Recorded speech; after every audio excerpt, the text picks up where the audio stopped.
Topic है वो हम node JS run time environment के बारे में समझेंगे और हम ये समझेंगे कि हमारे पास जो लैंग्वेज होती है वो किस तरह वर्क करती है और एक रन टाइम एनवायरनमेंट जो है वो कैसे वर्क करेगा। और इस रन टाइम एनवायरनमेंट को हम अपनी जो प्रोजेक्ट्स हैं, जैसे कि हम फ्रंट एंड के प्रोजेक्ट्स बनाते हैं या बैक एंड का प्रोजेक्ट बनाते हैं या फुल स्टैक हम कोई प्रोजेक्ट बनाते हैं, सेटअप करते हैं, जिसमें अगर हम फ्रंट एंड की बात करें तो रिएक्ट नेटिव हमारे पास एक फ्रंट एंड फ्रेमवर्क है जो कि हम यूज़ करते हैं मोबाइल एप्लीकेशन या क्रॉस प्लेटफॉर्म एप्लीकेशन बनाने के लिए। और इसके साथ साथ जो है हम बात करें वेब पे, तो वेब में हम लाइब्रेरीज को यूज़ करते हैं डिफरेंट, जिसमें रिएक्ट है और इसके साथ साथ जो हम डिफरेंट फ्रेमवर्क्स को स्टडी करते हैं जिसमें नेक्स्ट जेएस है, नेस्ट है। फ्रंट एंड के अलावा अगर हम बैक एंड की बात करें तो यहाँ पे भी हमारे पास डिफरेंट फ्रेमवर्क्स अवेलेबल हैं, एक्सप्रेस है और नेस्ट है। और इसके अलावा जो है और भी इनके डिफरेंट फ्रेमवर्क हैं, व्यू जीएस अगर आप पढ़ो, और इसके अलावा जो है एंगुलर भी एक आपका फ्रेमवर्क है। तो जितने भी ये फ्रेमवर्क्स हैं ये तमाम जो है नोड जेएस का रन टाइम एनवायरनमेंट को यूज करते हैं और आपका जितना भी प्रोजेक्ट का जो स्ट्रक्चर है वो सेम ही आर्किटेक्चर के ऊपर बेस कर रहा है, लेकिन एंड रिजल्ट जो है वो थोड़ा डिफरेंट हो जाता है, जैसे कि आपके एक्सपीरियंस के लेके, आपके डिफरेंट ऑप्शंस को और प्रायोरिटीज को लेके। अगर आपने फ्रंट एंड में कुछ बनाना है क्रॉस प्लेटफॉर्म मोबाइल के थ्रू तो उसमें आपके पास रिएक्ट नेटिव है। अगर आप वेब पे काम करना चाहते हो तो वहाँ पे आपको बहुत सारे ऑप्शंस मिल जाते हैं, जिसमें अगर आप सिर्फ फ्रंट एंड की बात करो तो व्यू आपको यानी कि है, और नेक्स्ट जेएस है जो कि फुल फ्लेज आपके पास एप्लीकेशन प्रोवाइड करता है, सपोर्ट करता है। तो ये डिफरेंट यानी कि फ्रेमवर्क्स लाइब्रेरीज कैसे वर्क करती हैं नोड के थ्रू, तो उसको हम आज समझेंगे। तो मैं सब स्क्रीन शेयर कर देता हूँ, अगर आपको स्क्रीन शो हो रही हो तो मुझे आपने हैंड रेज करके बताना।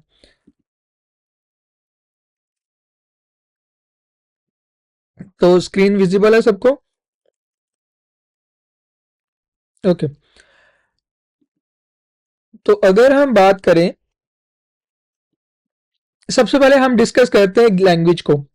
तो लैंग्वेज जो है वो हमारे पास काम करती है कंप्यूटर जो इंस्ट्रक्शंस होती हैं उनको यूजर से रिसीव करने के लिए। जैसे कि अगर हम बात करें सी की, सी प्लस प्लस की, सी शॉप हो गया, इसके अलावा जो है आप रस्ट की बात करो, आप कॉटलिन पे आप कॉटलिन को यूज करो, आप जावा को यूज करो, और इसके अलावा जो है जावा स्क्रिप्ट है। और और भी लैंग्वेजेस हैं जैसे कि मार्कअप लैंग्वेजेस भी होती हैं कुछ, जिसमें हमारे पास एचटीएमएल आती है, स्टाइलिंग के लिए लैंग्वेजेस हैं हमारे पास, तो उसमें सीएसएस है जिसको हम कैस्केडिंग स्टाइल शीट बोलते हैं। और बैकएंड सर्विसेज के लिए हमारे पास बहुत सारी लैंग्वेजेस हैं जो कि प्राइमरली यूज होती हैं, जिसमें पीएचपी है जिसको नेटवर्क कॉलिंग लैंग्वेज भी बोला जाता है। और इसके साथ साथ जो है आपके पास डेटाबेसेस के लिए जो हम लैंग्वेज यूज करते हैं वो भी डिफरेंट होती है। जैसे हमारे पास एक क्यूरी लैंग्वेज होती है, एक हमारे पास नॉन क्यूरी लैंग्वेज होती है। तो वो भी लैंग्वेजेस जो हैं वो डिफरेंट होती हैं। वो नॉर्मल लैंग्वेजेस से उनमें इंस्ट्रक्शन जो है वो डिफरेंट तरीके से लिखी जाती है, वहाँ पे उनका अपना स्टैक होता है। वो माइनर्स ही हमें लग रही है लेकिन वो भी एक लैंग्वेज ही कंसीडर की जाती है, जिसे कि जिसको हम डेटाबेसेस के लिए यूज करते हैं। अब ये लैंग्वेज फाइल क्या होती है और इसको हम कैसे यूज करते हैं तो उसको हम देखते हैं। तो अगर हम टर्मिनल पर आए तो टर्मिनल, अच्छा तो यहाँ पे मैं जो सिस्टम यूज कर रहा हूँ वो है मैक का, यानी कि मैकिन्टोश यूज कर रहा हूँ। और भी हमारे पास सिस्टम्स होते हैं जिसमें विंडोज है और लिनक्स है। तो ये तीन मेजर प्लेयर्स हैं। वैसे तो एंड्रॉयड भी है लेकिन वो बेस जो है वो लिनक्स का ही है। तो अगर हम कोई भी यूज करते हैं, सिस्टम यूज करते हैं और उसमें हम ऑपरेटिंग सिस्टम को यूज करते हैं तो सब में एक CLI हमें मिलता है जिसको हम बोलते हैं कमांड लाइन इंटरफेस, जो कि कमांड के थ्रू हमें कमांड को रिसीव करने के लिए इंटरफेस हमें मिलता है ऑपरेटिंग सिस्टम की तरफ से। और जो हम स्क्रीन पे देखते हैं आइकन्स को देखते हैं तो ये हमारे पास GUI होता है जिसको हम ग्राफिकल यूजर इंटरफेस बोलते हैं, जहां पे ऑपरेटिंग सिस्टम जो है यूजर से ग्राफिकली जो है वो इंस्ट्रक्शंस ले रहा होता है। अब हम यहाँ पे कुछ टाइप करते हैं, मैं यहाँ पे 10+10 करता हूँ टाइप। तो आई होप आप सबको जो है वो ये कंसोल पे सब कुछ विजिबल हो रहा होगा इजीली। और अगर हम बात करें 10+10 की तो आप देखोगे हमारे पास यहाँ पे कोई भी आउटपुट नहीं आ रहा कमांड नॉट फाउंड, वो कह रहा है आपको कमांड जो है वो फाउंड नहीं हो रही है हमारे पास। तो ये एक छोटा सा प्रॉब्लम आ रहा है हमारे पास कि यहाँ पे कमांड यानी कि रन नहीं करी। क्यों? क्योंकि हमने लिखा 10+10, इसको चाहिए था कि 2 जमा 2 हमें कर के दे, जैसे हम ग्राफिकल यूजर इंटरफेस में लिखते हैं। फॉर एग्जांपल ये एक मेरा ग्राफिकल यूजर इंटरफेस है जिसको हम स्पॉटलाइट सर्च बोलते हैं। अगर यहाँ पे हम 10+10 दें तो ये हमें आउटपुट में 20 दिखा रहा है कि हमारे पास कितना आउटपुट है, 20। अगर मैं यहाँ पे पीकेआर और यूएसडी को कन्वर्ट करूं, मैं बोलता हूँ यूएसडी 10 टू पीकेआर, तो आप देखोगे बॉटम पे मेरे पास जो कन्वर्जन है वो आ रहा है कि कितना कन्वर्जन बनेगा। अगर मैं यहाँ पे बोलूँ 1, तो मुझे 1 का भी मिल रहा है कि 1 यूएसडी जो है अमेरिकन डॉलर जो है वो पाकिस्तानी रुपीज में 277.90 पीकेआर का है। तो ये हमारे पास रिजल्ट आ रहा है। और ये रिजल्ट कहाँ से आ रहा है? ये आ रहा है याहू फाइनेंस से। तो ये इंटरनेट से हमें ब्राउज करके दे रहे हैं। तो इसी तरह हमें चाहिए था कि कंसोल में मिले, लेकिन यहाँ पे हमें नहीं मिल रहा। क्यों नहीं मिल रहा? क्योंकि वो इंस्ट्रक्शंस जो हैं, वो शेल जो हमारा यूज कर रहे हैं, हम यहाँ पे जी शेल यूज कर रहे हैं जिसको हम ZSH भी बोलते हैं। तो जी शेल जो है एक टाइप का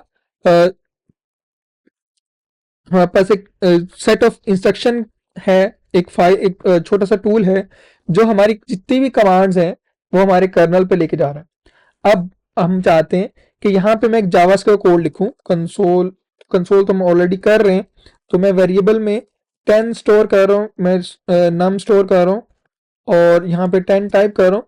तो आप देखोगे ये भी कमांड वार, वो कह रहा है वार कमांड इज नॉट फाउंड, तो ये भी हमें नहीं मिल रही। लेकिन अगर मैं यहाँ पे जैसे ही नोट टाइप करूँ और अब अगर मैं यहाँ पे 10+10 करूं, तो आप देखोगे मेरे पास आउटपुट में 20 भी आ रहा है। अगर मैं यहाँ पे variable num is equal to 10 और उसके बाद जो है मैं कंसोल डॉट लॉग और यहाँ पे नम प्रिंट करने की कोशिश करूं, तो आप देखोगे मेरे पास एक आउटपुट भी आ रहा है। वो अनडिफाइंड इस वजह से कह रहा है क्योंकि वो मिल नहीं रहा उसको, तो एक्स्ट्रा कमांड वो प्रिंट कर रहा है।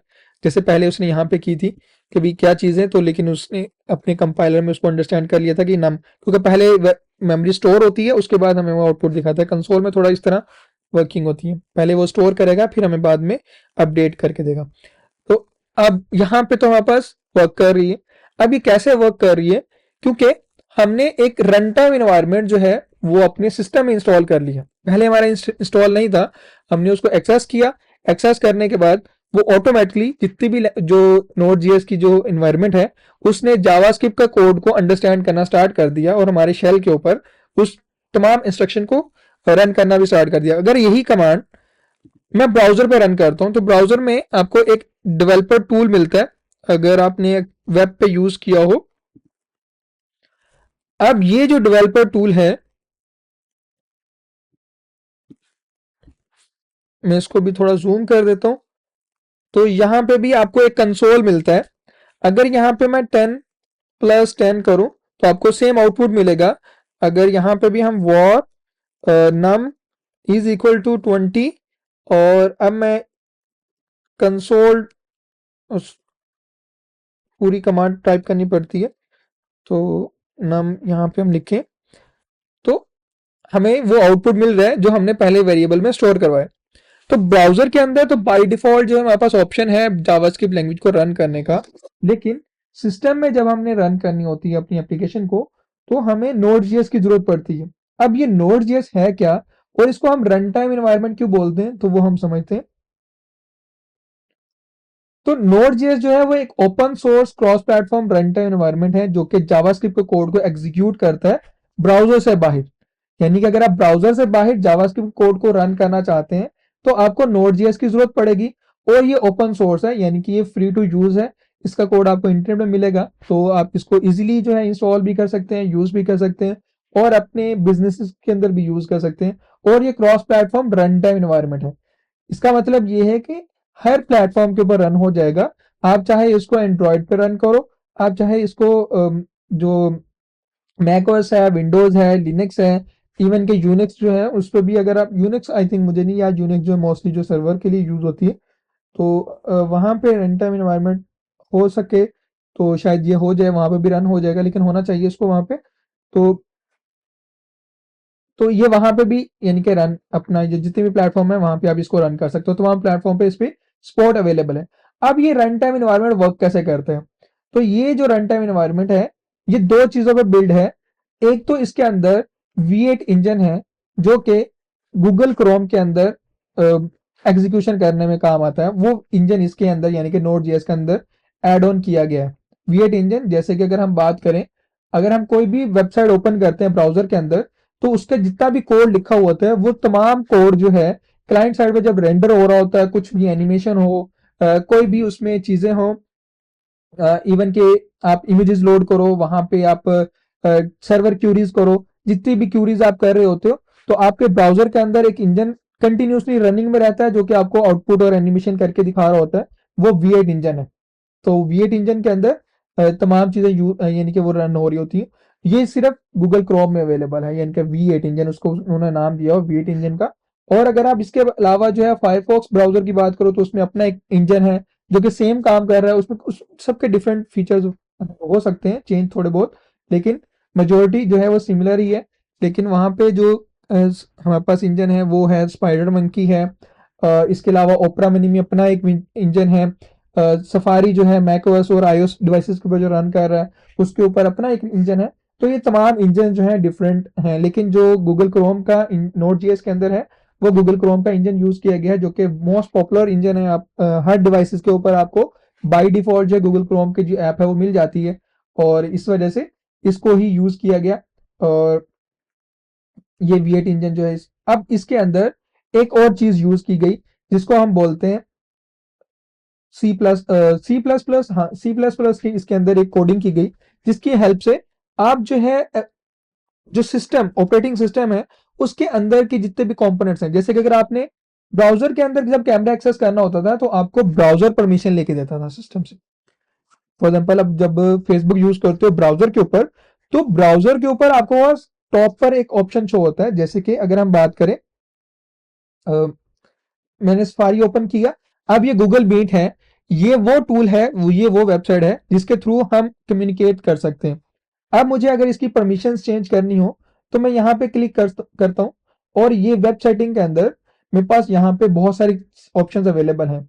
जैसे कि यहाँ पे वो कैमरा का पूछ रहा है कि कैमरा की परमिशन इस वेबसाइट को अलाउ करनी है कि नहीं करनी, माइक्रोफोन का भी कह रहा है, स्क्रीन शेयरिंग का भी पूछ रहा है, लोकेशन का भी पूछ रहा है। अब ये जो परमिशंस हैं जिस भी वेबसाइट को चाहिए होगी वो ब्राउजर के थ्रू उसको एक्सेस करेंगे, और ब्राउजर जो है वो आपके सिस्टम में जब इंस्टॉल होता है तो वहां पे वो अपनी परमिशन एक्सेस करता है ऑपरेटिंग सिस्टम से।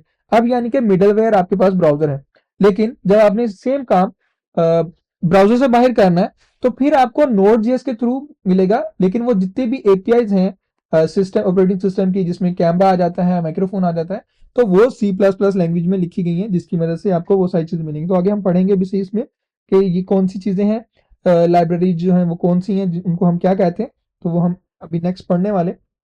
तो इसके जो की फीचर्स हैं वो है नॉन ब्लॉकिंग, कि आपका जितना भी रिक्वेस्ट है, जो भी आप काम कर रहे होगे, जितना भी प्रोग्रामिंग आप कोड लिख रहे होगे, वो नॉन ब्लॉकिंग होगा, यानी कि कंप्लीटली जो है वो एसिंक्रोनस होगा।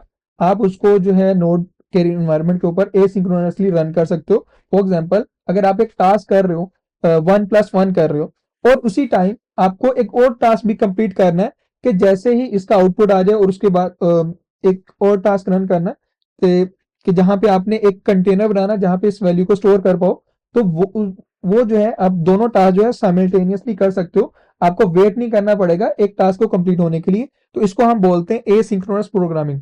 और जो सिंक्रोनस प्रोग्रामिंग होती है उसमें ये है कि हम जब भी एक टास्क कर रहे होते हैं तो जब तक वो कंप्लीट नहीं हो जाता तो बाकी के जो टास्क है हमारे वो पॉज में रहते हैं, और वो वेट कर रहे होते हैं पहले वाले टास्क को कंप्लीट होने का। तो जैसे पहले वाला टास्क कंप्लीट हो जाएगा तो फिर वो उसमें से नेक्स्ट टास्क जो है वो अपना एग्जीक्यूशन स्टार्ट करेगा।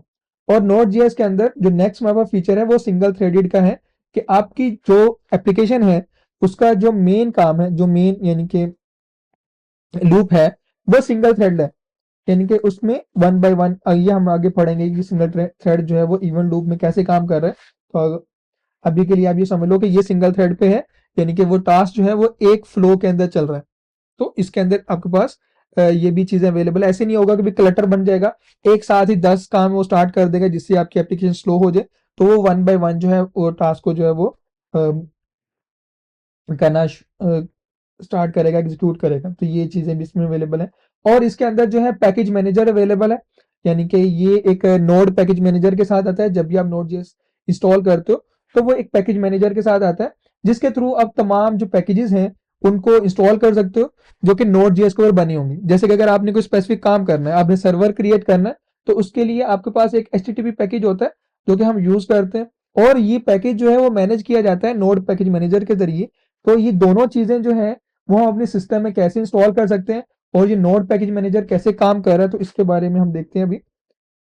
तो सबसे पहले आपने इंटरनेट पर आना और यहाँ पे अपने node.js.org को सर्च करना।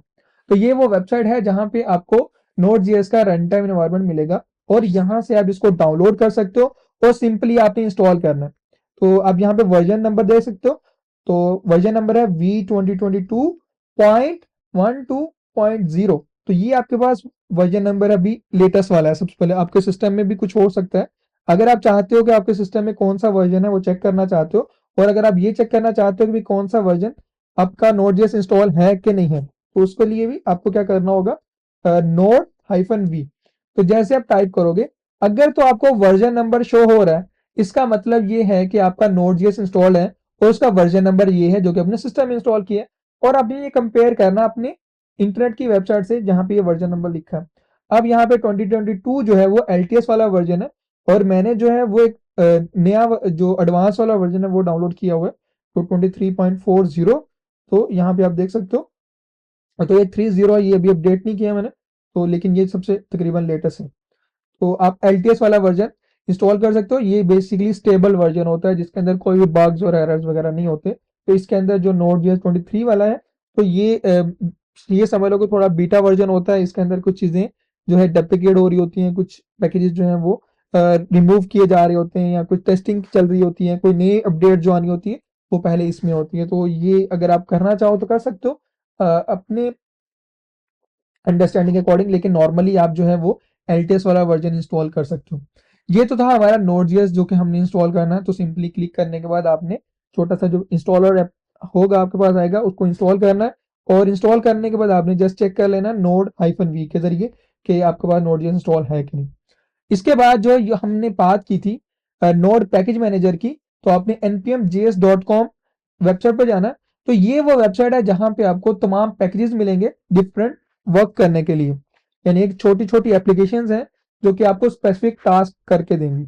जैसे कि अगर हमने सर्वर क्रिएट करना है, तो हमारे पास एक HTTP नाम का पैकेज है जो कि हम यूज करते हैं, और उसने ये वेबसाइट जो है आपको उसके तरह के और भी जो पैकेजेस हैं वो फाइंड आउट करके देगी, और आपको बताएगी कौन सा पैकेज कितना पॉपुलर है। तो वो आप यहाँ पे डाउनलोड्स नंबर से काउंट कर सकते हो कि भाई कितना, यानी कि वो पॉपुलर है। और उसमें अपडेट जो है वो कितने मंथ पुरानी है, इसके 10 मंथ अगो, यानी कि ये 10 मंथ अगो जो है वो चेंज किया गया था, और ये 3 years अगो चेंज किया गया है। और डिपेंडेंट जो है वो यहाँ पे इनकी लिखी गई है, और इसका लाइसेंस नंबर लिखा गया है। MIT मोस्टली जो है ओपन ही यूज होता है, जो कि ओपन सोर्स डिफरेंट लाइसेंसेस होते हैं कंपनीज के थ्रू इश्यूज की जाते हैं, लेकिन MIT जो है नॉर्मली जो है फ्री टू यूज होता है। तो यहाँ पे आपको हर तरह के, जैसे करके हम रिएक्ट की बात करें, और तो वो भी हमें यहाँ पे एज अ पैकेज मिलता है। तो सर्च करते हैं, तो आप देख सकते हो यहाँ पे एक हमें पैकेज मिल रहा है रिएक्ट का, और इसके ऊपर भी डाउनलोड्स काफ़ी अच्छे हैं। और ये 8 दिन पहले जो है वो अपडेट किया गया है, और इसको जिस कंपनी ने बनाया है तो उसका भी यहाँ पे ऑर्गेनाइजेशन जो है वो यहाँ पे लिखेंगे, रिएक्ट बोट जो है वो हमें यहाँ पे मिल रहा है। तो इसके अलावा जो है आपको और भी पैकेजेस यहाँ पे मिल जाएंगे जो कि आप यूज़ कर सकते हो। और टाइप स्क्रिप्ट भी आपको मिल जाएगी। तो ये टाइप स्क्रिप्ट जो है वो टाइप स्क्रिप्ट रिएक्ट जो है वो भी आपको तमाम चीज़ें यहाँ पे, अगर आपने कोई भी चीज़ इंस्टॉल करनी है अपने एप्लीकेशन के थ्रू, आप नोड का रन टाइम एनवायरनमेंट यूज़ कर रहे हो, तो फिर आपको पैकेज डॉट जेसन जो है जो नोड पैकेज मैनेजर है इसके बारे में अंडरस्टैंडिंग होनी चाहिए, क्योंकि इसी से आप अपने जो पैकेजेस है वो इंस्टॉल कर रहे होते हो इंटरनेट से, और अपनी एप्लीकेशन में यूज़ कर रहे हो। जैसे कि अगर आपको टेबल्स यूज़ करने हैं, डाटा टेबल्स यूज़ करने हैं, तो वो भी आपको यहाँ पे मिलते हैं। आप चाहते हो आप अपनी एप्लीकेशन में डाटा टेबल्स को यूज़ करो, तो ये आपको डाटा टेबल्स प्रोवाइड करता है। ये आई थिंक हमने जो है वो डेटा टेबल,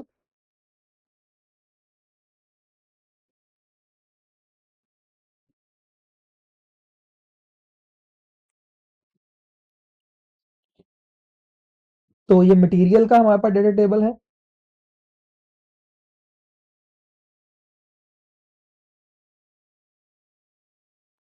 तो यहाँ पे वो कंप्लीटली लिखा गया है कि भी कैसे कैसे आपने यूज़ करना है और किस तरह बना सकते हो। तो ये चीज़ें यहाँ पे उन्होंने अपना पूरा कोड स्ट्रक्चर दिया गया है। तो एग्जाम्पल के तौर पे उन्होंने यहाँ पे एक टेबल भी हमें शायद बना, नहीं ये टेबल उन्होंने बना के नहीं, ये वैसे शो कर रहा है। अगर हम बात करें लाइब्रेरीज की, तो डाटा टेबल आप सर्च भी कर सकते हो डायरेक्टली।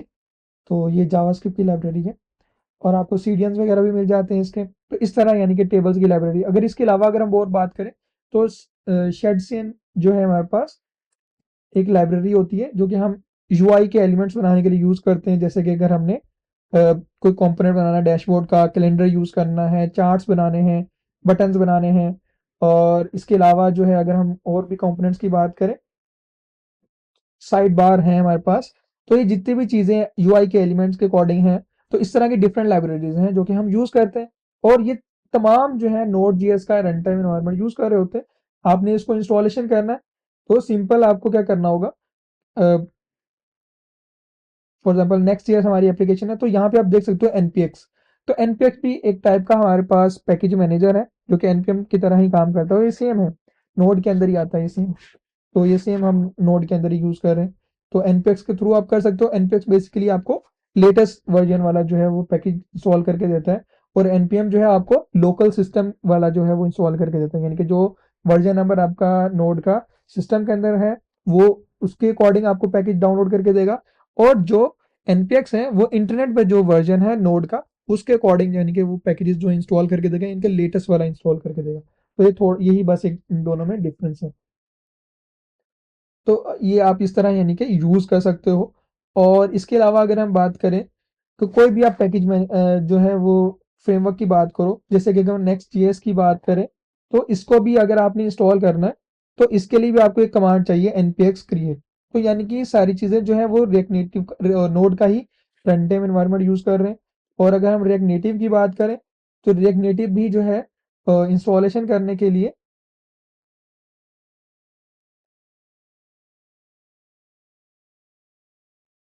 तो यहाँ पे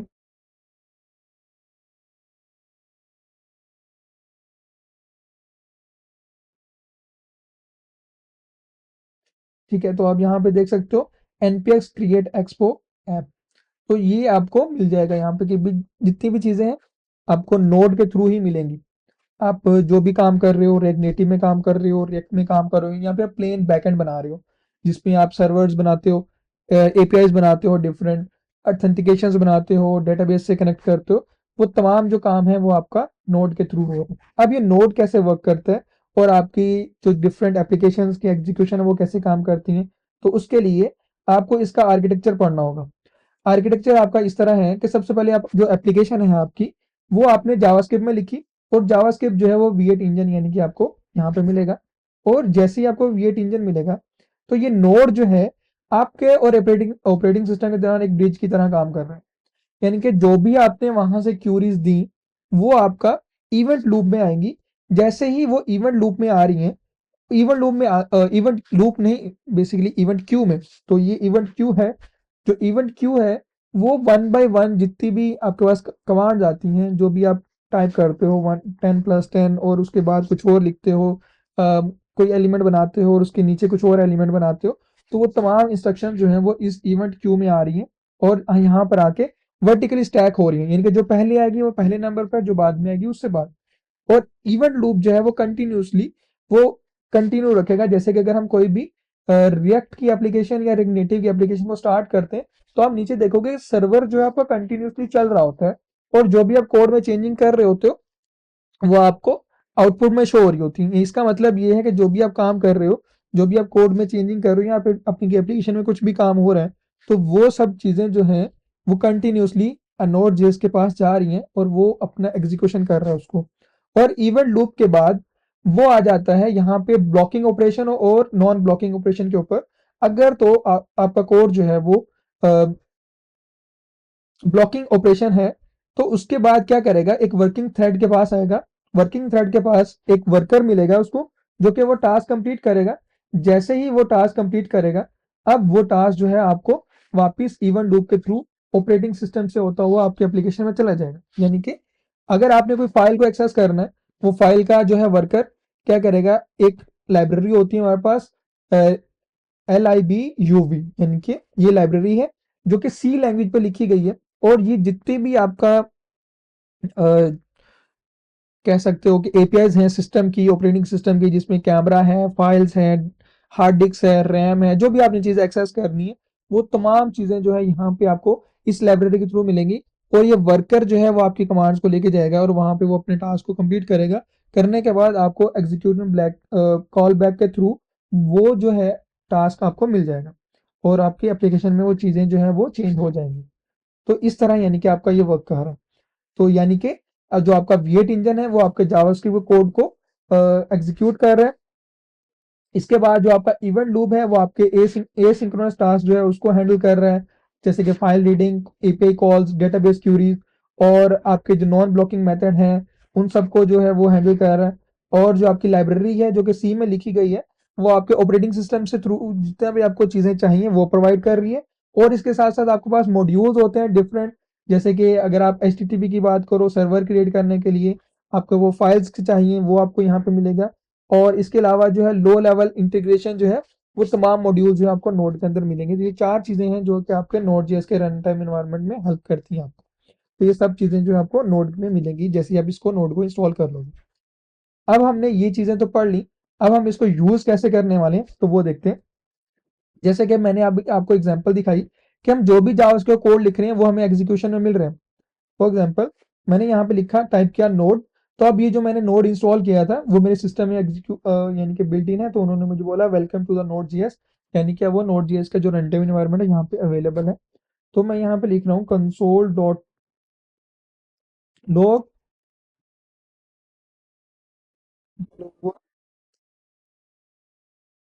तो ये मैं, तो मेरे पास यहाँ पे हेलो वर्ल्ड आ रहा है। लेकिन मैं इसको फाइल्स के थ्रू कैसे कर सकता हूँ, जैसे हम फाइल में कोडिंग करते हैं तो उस तरह हम कैसे कर सकते हैं।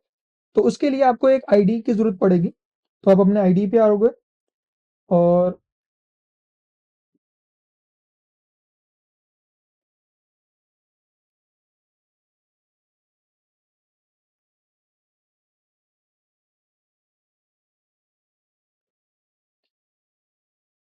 तो यहाँ पे प्रोजेक्ट बना लेते हैं न्यू।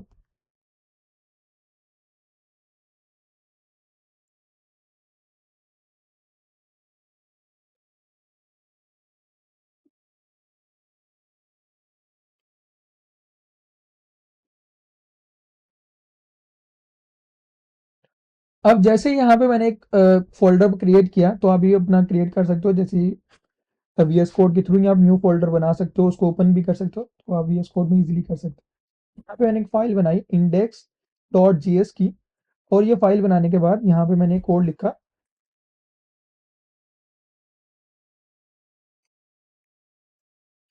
console.log hello world।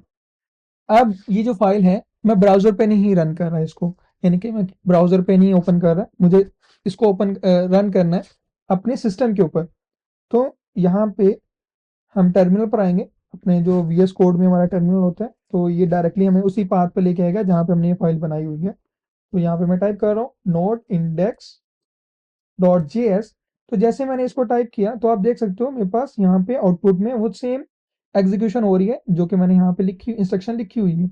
अगर मैं यहाँ पे कुछ चेंजिंग करता हूँ, जैसे कि मैंने एक वेरिएबल बनाया और इस ए वेरिएबल को मैंने 10 वैल्यू असाइन की और बी वैल्यू को मैंने 20 असाइन की, और यहाँ पे एक और वेरिएबल बनाया रिजल्ट और ए प्लस बी, और इसके बाद जो है मैं लास्ट में जो है वो कंसोल डॉट लॉग और यहाँ पे रिजल्ट टाइप कर रहा हूँ, और मैंने फाइल सेव की।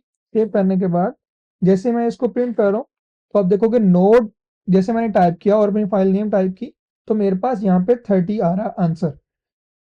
आप देख सकते हो यहाँ पे मैंने अपना जो है कोड वो बिल्कुल ठीक लिखा है, और इसमें जो है ए की वैल्यू जो है वो 10 असाइन की, बी की वैल्यू जो है वो 20 असाइन की, और इनका जो प्लस है वो 30 बनता है। मुझे इतना यानी कि यहाँ पे सिंपल जो मैथमेटिकली जो कैलकुलेशन है वो इजीली समझ आ रही है। लेकिन यहाँ पे जो है वो मेरे पास आउटपुट के अंदर भी 30 आ रहा है। लेकिन प्रॉब्लम यहाँ पे क्या आ रही है, वो ये आ रही है कि मेरी जो एप्लीकेशन है मुझे बार बार कमांड के थ्रू रन करनी पड़ती है। एक मैं चाहता हूँ ये कंटिन्यूसली रन हो और ये एक पैकेज के थ्रू मैनेज हो। तो उसके लिए हमें क्या करना होगा, एक नोड की सिंपल एप्लीकेशन बनानी होगी, जिसके लिए हम एक छोटी सी कमांड रन करेंगे। वो बेसिकली कमांड क्या है, हमें यहाँ पे npm एक कमांड लिखनी है जो कि इनिशियलाइज करके देगी हमारे नोड के प्रोजेक्ट को। यानी कि जो नोड का सबसे बेसिक प्रोजेक्ट सेटअप है वो हम इस कमांड के थ्रू करते हैं।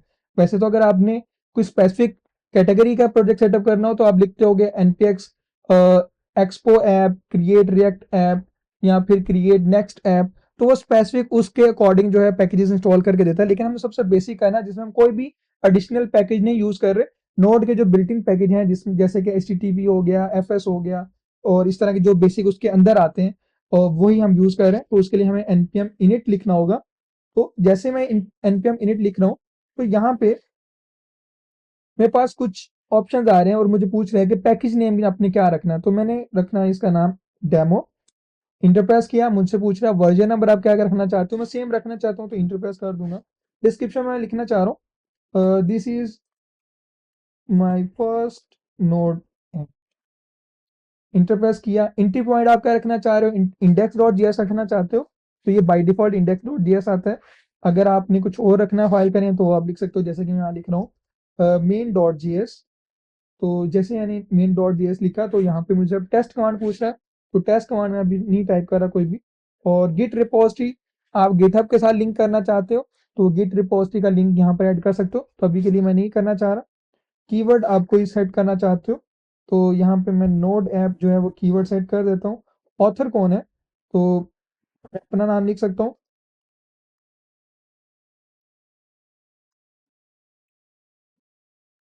और ये लाइसेंस है, तो लाइसेंस बेसिकली जो बाय डिफॉल्ट है वो ISC है। अगर आप चेंज करके MIT रखना चाहते हो जैसे कि हमने नोड npm वेबसाइट पे देखा था, तो यहाँ पे लाइसेंस की टाइप जो है वो मैं सेट कर देता हूँ। तो इसका अभी के लिए ज़रूरी नहीं होता, ये लीगल टर्म के लिए ही ज़रूरी होता है। जब आप कोई एप्लीकेशन डिप्लॉय करते हो, पब्लिक करते हो और कस्टमर यूज़ करते हैं तो लीगल टर्म के लिए यूज़ होता है, ऐसा कोई रोल नहीं है इसका कोडिंग करने का। तो अब मुझसे पूछ रहा है कि मैंने आपकी जो इनिशियल पैकेज डॉट जेसन वाली फाइल है वो क्रिएट कर दी है, और इसमें मैं ये कोड जो है वो लिखने वाला हूँ। क्या चाहते हो कि मैं ये फाइल बना के आपको यहाँ पे आपके फोल्डर में क्रिएट कर दूँ? तो मुझे उसके लिए इंटर प्रेस करना होगा। तो जैसे मैं इंटर प्रेस करूंगा तो आप देखोगे यहाँ पे मेरे पास एक पैकेज डॉट जेसन वाली फाइल आ रही है। अब ये जो पैकेज डॉट जेसन वाली फाइल है ये बेसिकली आपके जितने भी प्रोजेक्ट की बेसिक रिक्वायरमेंट्स हैं, बेसिक पैकेजेस हैं, उनका रिकॉर्ड मेंटेन करने में, और आपका जो डिबगिंग स्क्रिप्ट्स हैं उनको रन करने में हेल्प करती है। जैसे कि अगर आपने अपनी एप्लीकेशन को स्टार्ट करना है तो उसकी कमांड क्या होगी, किस तरह वो स्टार्ट होगी, तो वो आप यहाँ पे स्टार्ट स्क्रिप्ट में लिख सकते हो। यहाँ पे मल्टीपल कमांड्स आप दे सकते हो, तो वो हम यहाँ पे चेक करेंगे। और इसके अलावा जो आपकी बेसिक इंफॉर्मेशन जो है आपकी एप्लीकेशन की वो यहाँ पर आप टाइप कर सकते हो, क्या इन्फॉर्मेशन है। और इसके अलावा जो कीवर्ड हमने सेट किए थे वो यहाँ पर हमारे पास आ गए हैं, और ऑथर जो हमने सेट किया था वो भी आ गया, और लाइसेंस जो है वो भी आ गया। अभी यहाँ पे कोई भी आपको पैकेज नहीं मिलेगा, लेकिन अगर मैं कोई पैकेज इंस्टॉल करता हूँ, जैसे कि मैंने इंस्टॉल किया npm इंस्टॉल, तो ये हमारी कमांड होती है कोई पैकेज इंस्टॉल करने के लिए। तो npm इंस्टॉल मैं यहाँ पे कर रहा हूँ, एक्सप्रेस कर देते हैं चलें। तो मैंने यहाँ पे एक एक्सप्रेस पैकेज इंस्टॉल किया। ओके, तो मैक के ऊपर जो है ना थोड़ा एक प्रॉब्लम होता है परमिशंस का, मैक और लिनक्स का। तो जो मैक और लिनक्स के यूज़र हैं, अगर कोई लिनक्स ऑपरेटिंग सिस्टम यूज़ कर रहा है तो सूडो कमांड वो ऐड कर सकता है। तो ये परमिशंस के लिए होता है, तो ये एडमिन रोल के जो परमिशंस हैं उसके लिए है। तो क्लियर स्क्रीन कर लेता हूँ, तो विंडोज़ यूज़र नहीं करेंगे ये। तो सूडो npm इंस्टॉल, और मैं इंस्टॉल कर रहा हूँ एक्सप्रेस। बेसिकली यहाँ पे रिएक्ट भी हम इंस्टॉल कर सकते हैं, चलिए हम रिएक्ट इंस्टॉल कर लेते हैं। तो मैंने यहाँ पे रिएक्ट इंस्टॉल किया, तो अभी मुझसे पासवर्ड मांगेगा वो सूडो एट्रीब्यूट ऐड करने की वजह से। ठीक है। तो जैसे ही कोई पैकेज इंस्टॉल होता है तो हमारे पास बिल्ट इन जो है नोड मॉड्यूल का एक फोल्डर आ जाएगा। इस नोड मॉड्यूल के फोल्डर के अंदर वो पैकेज इंस्टॉल होंगे जो कि हमने डाउनलोड किए होंगे। जैसे भी मैंने रिएक्ट का पैकेज इंस्टॉल किया तो रिएक्ट के अकॉर्डिंग जो भी हमारी चीज़ें चाहिए वो यहाँ पर आ चुकी हैं कि मिनी एप्लीकेशन जो है वो इंटरनेट से डाउनलोड होके हमारे पास यहाँ पर आ जाएगी। और ये एप्लीकेशन जो है हमारे रिएक्ट कोड रन करने में हमें हेल्प करेगी। हम इजीली इसको अब यूज़ कर सकते हैं, लेकिन अभी हम इसको यूज़ नहीं करेंगे, ये सिर्फ बताने के लिए था। तो जैसे ही आप अपने यहाँ पे देखोगे तो पैकेज डॉट जेसन के अंदर कुछ चेंजिंग होगी। यहाँ पे डिपेंडेंसीज का एक एट्रीब्यूट ऐड हो जाएगा जो कि पहले नहीं हुआ होगा। और इसके साथ साथ डेव डिपेंडेंसीज भी होती हैं कुछ। तो एक नॉर्मल डिपेंडेंसीज होती हैं, एक डेव डिपेंडेंसीज होती हैं, जो कि डेवलपमेंट के लिए जरूरी होती हैं। और जो डिपेंडेंसीज होती हैं ये आपके पैकेजेस को कंटेनराइज करने के लिए जरूरी होती हैं। तो ये थोड़ा सा डिफरेंस है, तो हम इसको अभी फिलहाल इग्नोर करेंगे, इतना डीप नहीं जाते। तो अब ये हमारे पास यहाँ पे आ चुका, लेकिन मैं चाहता हूं कि मेरा जो कोड है वो रन हो through command packet dot JSON के। तो उसके लिए मुझे सबसे पहले एक स्क्रिप्ट लिखनी होगी जो कि मेरी एप्लीकेशन को रन करने में मुझे हेल्प करेगी। जैसे हमने अभी देखा कि नोड इंडेक्स डॉट जेएस लिखने से हमें वो फाइल एग्जीक्यूट होके कंपाइल होने के बाद जो रिजल्ट हमें चाहिए वो दे रही है। अगर मैं यहाँ पे एक स्क्रिप्ट लिखूं, मैं इसको बोल रहा हूँ स्टार्ट स्क्रिप्ट। तो इन्वर्टेड कॉमास में मैंने लिखा स्टार्ट सेमी कॉलन, कॉलन है बेसिकली ये। और यहाँ पे मैं वो कमांड लिख रहा हूँ जिसको हम बोलते हैं नोड इंडेक्स डॉट जेएस। तो ये मैंने सेव कर दी। अब मैंने जैसे ये सेव की तो यहाँ पे मैं अब वो नोड इंडेक्स डॉट जेएस नहीं लिखूंगा, मैं लिखूंगा यहाँ पे npm स्टार्ट, क्योंकि मैंने स्क्रिप्ट जो बनाई वो स्टार्ट के नाम से बनाई। तो ये बेसिकली डायरेक्टली यहाँ पे आएगी और उसके बाद जो है इसको एक्सेस करेगी। यहाँ पे सिर्फ npm स्टार्ट लिखना है। तो आप देख सकते हो यहाँ पे मेरे पास उसने बोला डेमो जो है, जो डेमो आपने ऐप बनाई यानी कि जो मेरी एप्लीकेशन का नेम है डेमो, वर्जन नंबर 1 था। और उसकी जो नोड इंडेक्स डॉट जेएस की जो कमांड आप चाहते थे स्टार्ट हो वो स्टार्ट होगी। और उसका जो आउटपुट है आपके पास यहाँ पर आ गया, यानी कि नोड का जो आउटपुट है वो आपको यहाँ पे मिल चुका है। अगर मैं यहाँ पे कोई और स्क्रिप्ट बनाता हूँ, जैसे कि मैं कोमा लगा के यहाँ पे एक डेव स्क्रिप्ट बना रहा हूँ और इसके अंदर मैं लिख रहा हूँ नोड मेन डॉट जेएस। और यहाँ पे मैं एक फाइल बना रहा हूँ मेन डॉट जेएस की और कंसोल डॉट लॉग। और यहाँ पे लिख रहा हूँ hello node JS developers.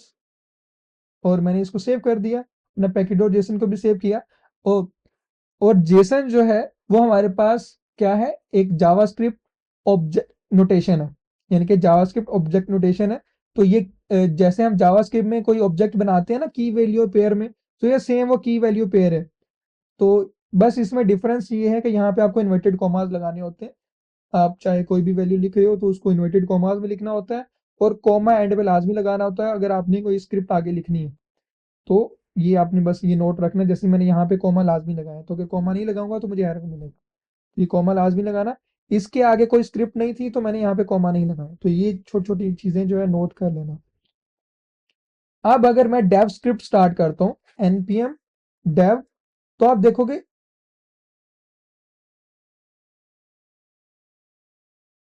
Okay, तो वो कह रहा है npm run dev, did you mean npm run dev?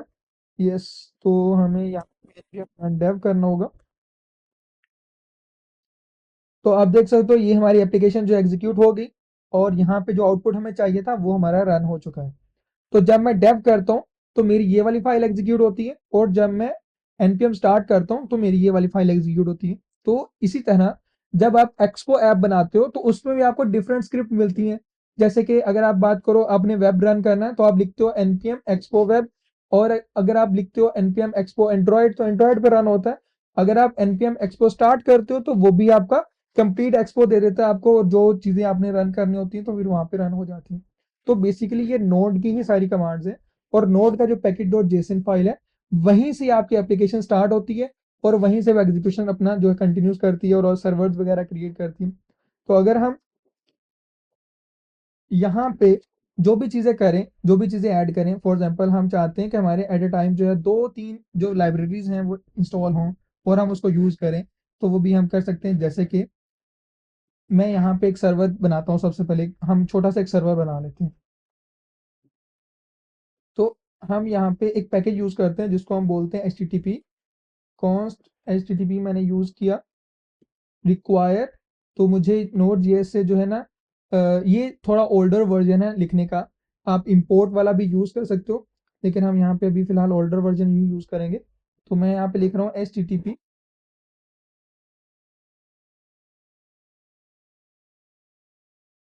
Okay, तो वो कह रहा है कि यहाँ पे बिल्ट इन मॉड्यूल में नहीं है, नोड के अंदर नहीं है, तो हमें इसको ऐड करना होगा।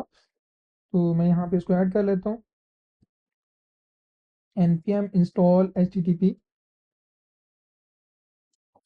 परमिशंस रहेगी npm install।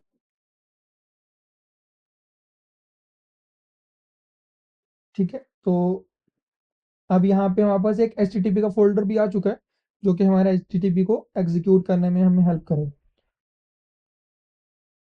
तो हम यहाँ पर एक ऐप बनाते हैं, बल्कि टाइम थोड़ा शॉर्ट है तो मैं कोड कॉपी कर लेता हूँ। तो मैंने यहाँ पे कोड इसका लिखा हुआ है।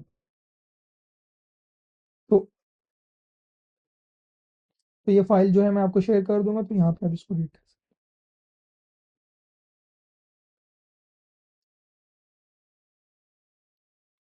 तो ये हमारा छोटा सा एक कोड है जो कि हम बैकएंड में यूज करते हैं सर्वर्स बनाने के लिए। तो इसमें मैंने सबसे पहले वो पैकेज इंपोर्ट किया जो कि मैंने यूज करना है। अब इस पैकेज के थ्रू हमारे पास एक फंक्शन है जिसको हम क्रिएट सर्वर बोलते हैं, और यहाँ पे हमें दो पैरामीटर्स चाहिए जिसके अंदर हमारे पास जो है एक हेडर सेट होगा, और वहाँ पे हम एक रिस्पॉन्स देंगे हेलो वर्ल्ड का, और जो हमारा पोर्ट नंबर है वो 3000 है। अब ये पोर्ट क्या होता है, जब भी आप कोई इंटरनेट पे एड्रेस को सर्च करते हो और जब वो सर्वर पे जाता है तो एक ट्रैफिक की तरह जा रहा है, यानी उसको समझो कि गाड़ी है वो। अब वो जो गाड़ी है उसको एक स्पेसिफिक पोर्ट पे जाना है, यानी कि स्पेसिफिक लोकेशन पे जाना है। तो वो पोर्ट नंबर डिफाइन करेगा वो कहाँ पे डाटा पड़ा हुआ है। तो मैंने 3000 बोला, तो अब ये जितना भी डाटा है वो 3000 पोर्ट में ही जाएगा। ऐसा नहीं है कि कहीं 2000 पोर्ट में चला जाए और वो वहाँ पे कोई डाटा उसको मिले ही ना, तो इस तरह नहीं होगा। तो जहाँ पे हम उसको पोर्ट ओपन करेंगे तो वहीं पे तुम्हारी हमारी जितनी भी रिक्वेस्ट एंड सर्विसेज हैं और रिस्पॉन्सेज हैं वहीं से हमारी ट्रैवल हो रही होंगी। हम अगर यहाँ पे 3000 पोर्ट लिख रहे हैं तो जितना भी हमारा डाटा है, यानी कि जब आप एक्सपो की ऐप रन करते हो तो वहाँ पे आपको एक पोर्ट नंबर मिलता है, छोटा सा एक पोर्ट नंबर होता है 8081 का आई थिंक है एक्सपो का। तो जो भी वो आप अपनी एप्लीकेशन रन करते हो ब्राउजर के ऊपर, वहां पे आपको लिखा हुआ नजर आ रहा होता है लोकल होस्ट 8081। जो भी आपका कोड है वो उसी के थ्रू जा रहा होता है। और जब आप उसको मोबाइल पे एक्सेस करते हो तो वहां पे भी सेम आपको पोर्ट नंबर ही मिलता है, लेकिन वो सेम इंटरनेट आपकी इंटरनेट डिवाइस के थ्रू या कनेक्टिविटी के थ्रू ही आपको मिलते हैं, ताकि आपकी सेम डिवाइसेस के ऊपर रन हो सके। तो अगर आप किसी अपने फ्रेंड को दिखाना चाहो तो उसके लिए आपको अपने मोबाइल से दिखाना पड़ता है, उसके मोबाइल से नहीं आप देख नहीं सकते, यानी कि वो एक्सेस नहीं कर सकता अगर वो लोकल होस्ट 8081 लिखे, क्योंकि वो नेटवर्क के ऊपर नहीं अवेलेबल, वो लोकली अवेलेबल है। तो यहाँ पे हम एक लोकल सर्वर बनाने वाले जिसका पोर्ट नंबर 3000 होगा, और ये सिर्फ मेरे ही लैपटॉप पे रन करेगा।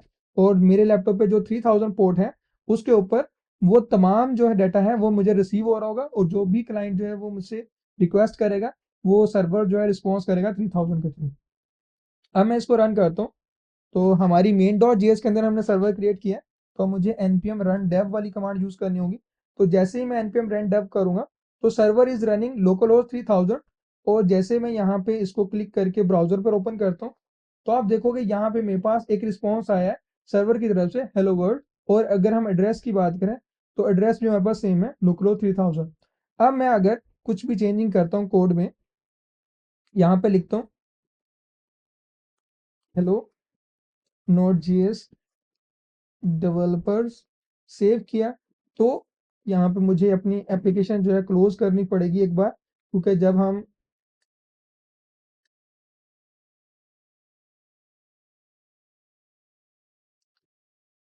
मेन स्क्रिप्ट फाइल में चेंजिंग करते हैं तो फिर हमें सर्वर जो दोबारा रीस्टार्ट करना पड़ता है। तो अब जब मैंने यहाँ पे रिफ्रेश किया तो आप देख सकते हो आउटपुट हमारा चेंज हो गया। अब जो हमारा ब्राउजर है वो क्या काम कर रहा है, वो एज अ क्लाइंट काम कर रहा है। और जो हमारे पास यहाँ पे कोड लिखा हुआ है नोड का, ये हमारे पास एक सर्वर है। ठीक है, ब्राउज़र जो है वो एज़ अ क्लाइंट काम कर रहा है, जो भी इस एड्रेस को सर्च करेगा, यानी कि मैं अपने सिस्टम में जहाँ भी मैं एड्रेस लिखूँगा तो मेरा जो सर्वर है वो 3000 पर ऑलरेडी रनिंग है, तो उसको पास एक रिक्वेस्ट जाएगी कि 3000 पोर्ट जो है किसी ने एक्सेस किया है, यानी कि मैंने यहाँ पे जैसे इंटर प्रेस किया तो किसी ने एक्सेस किया है, तो सर्वर की तरफ से मुझे ये रिस्पॉन्स मिल जाएगा। इसी तरह जब आप ब्राउजर पे कुछ सर्च करते हो, जैसे कि यहाँ पे आप लिखते हो google.com, तो ये सर्वर पर जाता है। जैसे सर्वर पर जाता है तो वहां से वो एक पेज लेके आता है जो कि हमारे पास यहाँ पे रेंडर हो जाता है क्लाइंट साइड पे। और जब हम यहाँ पे कुछ टाइप करते हैं, जैसे कि यहाँ पे मैं नोट जेएस अगर टाइप करूँ, तो आप देखोगे ये अब क्यूरी लेके गया और मेरे पास डाटा लेके आया। तो सर्वर के थ्रू हमें डाटा मिल रहा है जो कि हमने लोकली क्रिएट किया है। इसी तरह जब हम लाइब्रेरीज के अंदर कुछ भी चेंजिंग करते हैं कोड, तो वो हमारे पास यहाँ पे सर्वर के थ्रू बिल्ड होता है। और जैसे वो बिल्ड हो जाता है, तो जो हमारा क्लाइंट साइड ब्राउजर है, चाहे हम ब्राउजर पे उसको एक्सेस कर रहे हो, चाहे मोबाइल पे एक्सेस कर रहे हो, तो वहां पे वो ऑटोमेटिकली उसको रिफ्रेश कर देते हैं। यहाँ पे तो मैं मैनुअली रिफ्रेश कर रहा हूँ, लेकिन वो हमें ऑटोमेटिकली रिफ्रेश कर देता है, क्योंकि उसके अंदर बिल्ट इन जो है सेटिंग की होती है उन्होंने, और वो ऑटोमेटिकली रिफ्रेश हो रहा होता है कोड, और उसके अंदर रिफ्रेशर भी लगा होता है।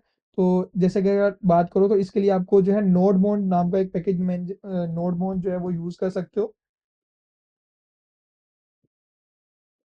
तो ये वो पैकेज है जो कि आपके जो सर्वर है उसको रीस्टार्ट कर देता है, यानी कि जब जैसे आप कुछ फाइल कोड में कुछ चेंजिंग करते हो तो ये ऑटोमेटिकली उसको रीबिल्ड कर देता है। तो ऐसे ही आपका जो एक्सप्रेस है उसके अंदर बिल्ट इन आता है, आपको एक्स्ट्रा करने की जरूरत नहीं पड़ती। तो बिल्ट इन आता है, जैसे आप कोड में कुछ चेंजिंग करते हो तो ऑटोमेटिकली आप देखोगे ब्राउजर आपका टर्मिनल जो है कुछ चेंजिंग कर रहा होता है, वहाँ पे रीबिल्डिंग वाली जो लाइन है वो चल रही होती है, और आपको जब एप्लीकेशन है वहाँ पे भी कोड जो है वो एग्जीक्यूट हो जाता है। तो इसी तरह आप यहाँ पे डिफरेंट चीज़ों को यूज़ कर सकते हो। और अगर हम बात करें, अगर हमने यहाँ पे इंस्टॉल करनी है अ, एक कोई रिएक्ट की ऐप, तो वो हम कैसे इंस्टॉल कर सकते हैं? तो यहाँ पे हम क्रिएट करते हैं npx create react app latest. तो अब ये कमांड है, मैंने यहाँ पे जैसे एग्जीक्यूट की,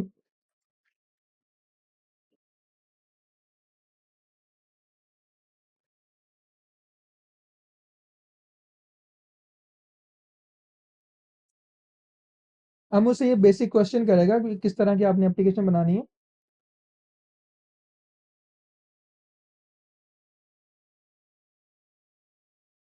ओके, तो वो कह रहा है please specify the project directory. तो वो हमें कह रहा है कि आपको प्रोजेक्ट डायरेक्टरी बनानी होगी, तो मैं यहाँ पे कमांड के साथ साथ जो है एंड पे एक कॉमा लगा देता हूँ, फुल स्टॉप लगा देता हूँ। तो इसका मतलब ये इसी डायरेक्टरी में हमें क्रिएट कर।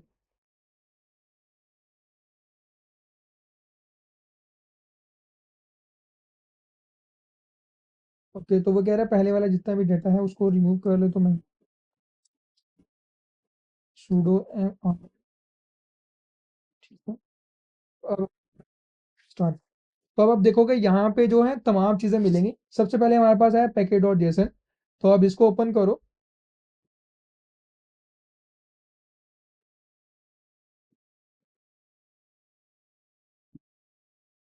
तो यहाँ पे आप देख सकते हो हमारे पास जो है,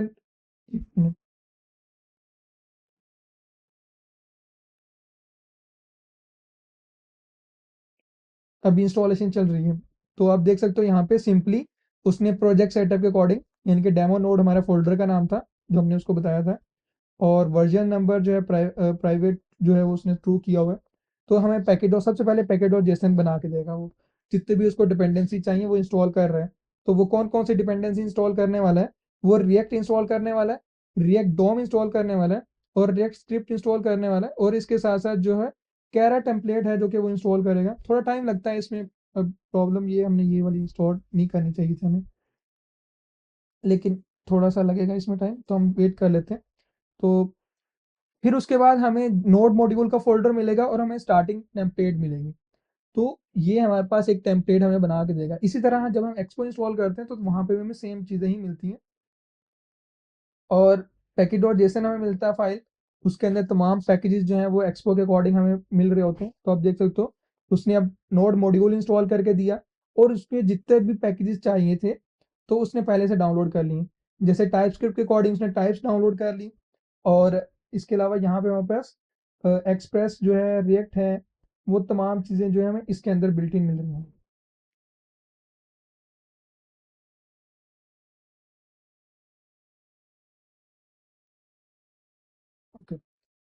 तो ये हमें यहाँ पे मिल रही हैं। अब हम नेक्स्ट देखते हैं। तो आप देखोगे यहाँ पे हमें एक पब्लिक फ़ोल्डर मिल रहा है, जिसके अंदर हमारे पास एचटीएमएल फ़ाइल है, और यहाँ पे एक सोर्स फ़ोल्डर मिल रहा है, जहाँ पे हमने चेंजिंग करनी कोड की। और अब मैं अगर अपना सर्वर स्टार्ट करूँ, तो मैंने आपको बताया था, हमारे पास एक स्टार्ट स्क्रिप्ट होती है।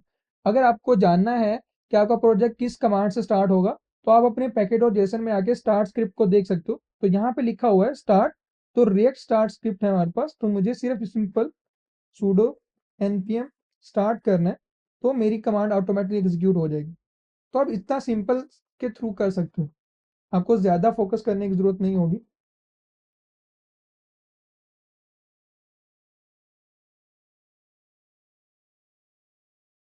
तो ये कुछ प्रॉब्लम है इसके अंदर, मॉड्यूल नॉट फाउंड। अच्छा, तो रिएक्ट का जो ऑफिशियल है वो तो डेप्रिकेट हो चुका है, तो मैंने ये इंस्टॉल किया तो वो डेप्रिकेट हो चुका है, तो इस वजह से ये ऐसे कर रहा है। अदरवाइज हमने कुछ और इंस्टॉल किया होता फिर ना होता। वो कह रहा है वेब का जो वाइटल्स है वो हमें पैकेज नहीं मिल रहा, तो इस वजह से प्रॉब्लम कर रहा है। तो यानी कि ये बेसिकली आपका जो है नोड का इन्वायरमेंट है। आप इस तरह अपनी एप्लीकेशंस को रन कर सकते हो, और एक्सपो ऐप भी आपकी इसी तरह वर्क करती है तमाम नोड के इन्वायरमेंट के ऊपर। अब हम नेक्स्ट जो है, वाइटल्स को डिलीट कर, जी, या तो आप वेब वाइटल्स को डिलीट कर दें या फिर वेब वाइटल्स इंस्टॉल कर लें अलग से। तो ठीक है, आपकी बात 7 मिनट रहते हैं ना उसमें end।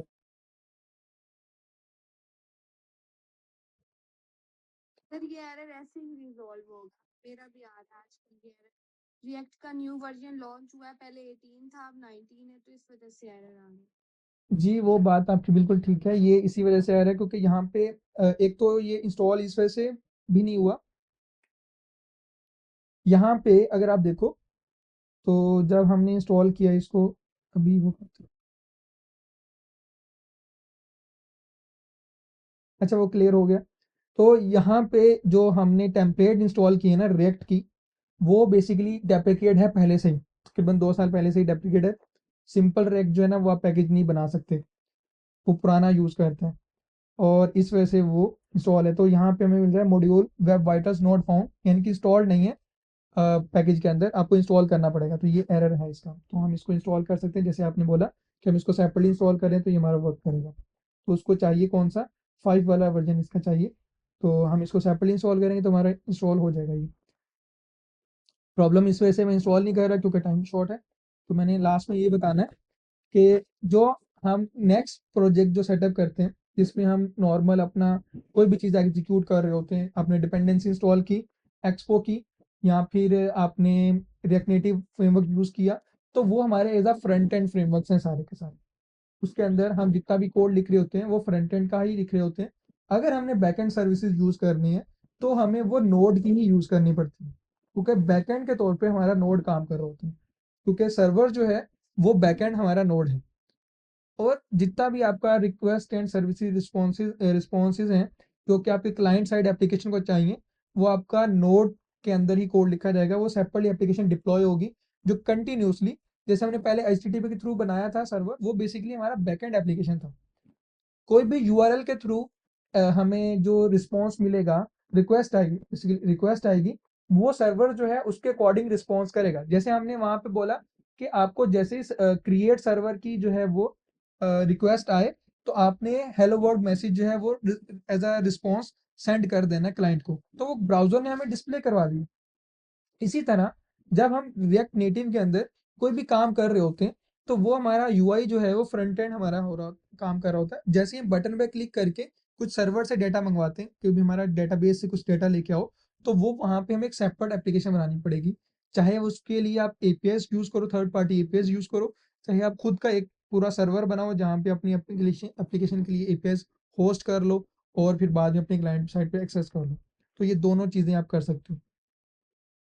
तो अब इसके अलावा जो है अगर हम पाइथन की बात करें, तो पाइथन भी आप अपने नोड जेएस इन्वायरमेंट के साथ यूज़ कर सकते हो।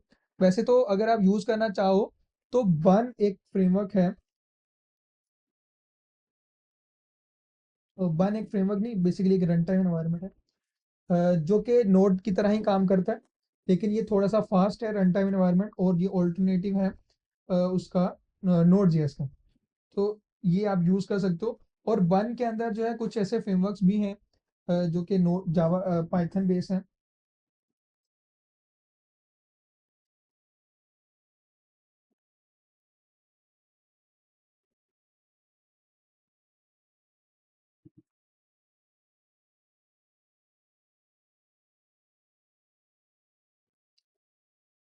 तो ये आप यानी कि यहाँ पे इस तरह के डिफरेंट हम यूज़ कर सकते हैं।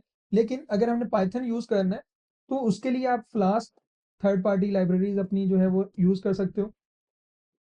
ये भी एक आपके पास जो है एक टाइप का जो है फ्रेमवर्क है जो कि पाइथन के लिए यूज़ करते हैं वेब एप्लीकेशन बनाने के लिए। और इसके साथ साथ जो है और भी हमारे पास लाइक डिपेंडेंसीज भी अवेलेबल है जिसके थ्रू आप डायरेक्टली जो है अपने नोड के कोड के अंदर नोड की फाइल के अंदर पाइथन का कोड लिख सकते हो। तो अगर आपने बैकएंड का एआई अगर आप कोई मॉडल लिख रहे हो तो वो आप यूज़ कर सकते हो। लेकिन इन सबसे बेस्ट वे जो है वो हम यूज़ करते हैं माइक्रो सर्विसेज। माइक्रो सर्विसेज क्या करती है, आपका जितना भी एप्लीकेशन होती है उनके छोटे छोटे पार्ट्स बना देती हैं। अब वो छोटे छोटे पार्ट्स जो हैं वो सेपरेटली आप होस्ट करते हो उनको और उनको लिंक कर देते हो एपीआईज के थ्रू। अब जो जैसे ही वो लिंक हो जाते हैं तो वो एप्लीकेशन जो है अपने एक रन टाइम इन्वायरमेंट के अंदर रन हो रही होती है। चाहे आप उसको पाइथन में लिखो, चाहे आप कोटलिन में लिखो, चाहे आप जावा में लिखो, कोई भी लैंग्वेज है वो अपनी सेपरेटली रन कर रही होगी, आपकी मेन एप्लीकेशन से कन्फ्लिक्ट नहीं करेगी। लेकिन जब आपकी मेन एप्लीकेशन को कोई डाटा चाहिए होगा तो वो एपीआई के थ्रू रिक्वेस्ट करेगी और वो एग्जीक्यूशन करके आपको वो डाटा रिटर्न कर देगी। इससे क्या होगा, आप अपने आपके पास फ्रीडम रहेगा किसी भी टाइप की जो है वो लॉजिक को यूज़ करने की, किसी भी टाइप की एप्लीकेशन को किसी भी टाइप की जो क्यूरीज आपको चाहिए वो यूज़ करने की वहाँ पे आपको फ्रीडम रहेगा। तो ये जो हम माइक्रो सर्विसेज की जो हमने सेटअप करना है, तो ये मैं आपको नेक्स्ट वीक में बताऊँगा कि ये हम कैसे करते हैं और इसको हम कौन-कौन से टूल हैं जो कि हमने यूज़ करने हैं, जो कि हमें फाइनल ईयर प्रोजेक्ट के लिए भी हम यूज़ करेंगे। जैसे कि डॉकर है, सीआई/सीडीज़ होती हैं, पाइपलाइन्स होती हैं, वो हम कैसे यूज़ करते हैं, गिटहब एक्शन कैसे काम करते हैं। तो ये जो चीज़ें हैं वो नेक्स्ट वीक में करेंगे। ताकि जो हमारा प्रोजेक्ट है हमने वो सेटअप करना है, तो उसके लिए हमें सिर्फ रिएक्ट नेटिव आना ज़रूरी नहीं है। ये चीज़ें आना भी ज़रूरी है क्योंकि हमें बाकी चीज़ें भी इसके साथ-साथ इंटीग्रेट करनी है। अपनी एप्लीकेशन को डिप्लॉय भी करना है, उसको होस्ट भी करना है और उसके साथ-साथ जो हमने एआई इंटीग्रेशंस करनी है अपनी एप्लीकेशन के अंदर, डेटाबेसेस को एक्सेस करना है और ये सब सारे काम जो है वो हम उन टूल्स के थ्रू करेंगे। और वो कैसे हमारे नोड जेएस के साथ लिंक होंगी, उनका कॉन्फ़िगरेशन कैसे काम करेगा, हमारा मेन प्रोजेक्ट और क्लाइंट साइड प्रोजेक्ट क्या होता है, सर्वर साइड प्रोजेक्ट क्या होता है, तो ये सारी चीज़ें जो है हम नेक्स्ट वीक में करेंगे। तो इस वीक के लिए जो है वो इतना ही काफ़ी है और इसकी वीडियो भी रिकॉर्ड हो चुकी है, वो आपको यूट्यूब पे मिल जाएगी बाद में। अगर आपने कोई क्वेश्चन करना है तो अभी आप ग्रुप में आ सकते हो और वहाँ पे क्वेश्चन कर सकते हो और बाकी की जो कन्वर्सेशन है हम ग्रुप में करते हैं। तो आप सब लोग जो है अब लीव कर सकते हो, फिर हम ग्रुप में चैट करें। ठीक है?